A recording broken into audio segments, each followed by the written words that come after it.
A mi paciente de 65 años de edad, que llegó con dificultad respiratoria, le vamos a realizar una auscultación pulmonar, comenzando por la zona superior izquierda a nivel del ápice, teniendo en total 8 focos a auscultar.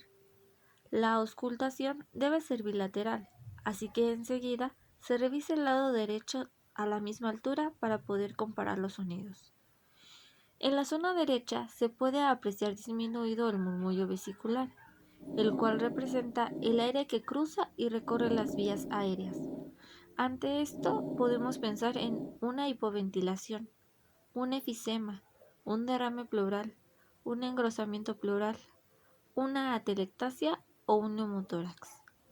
Todas estas patologías pueden presentar esta disminución debido a que la conducción de las vibraciones se interrumpe porque el espacio entre pleura visceral y parietal ha aumentado.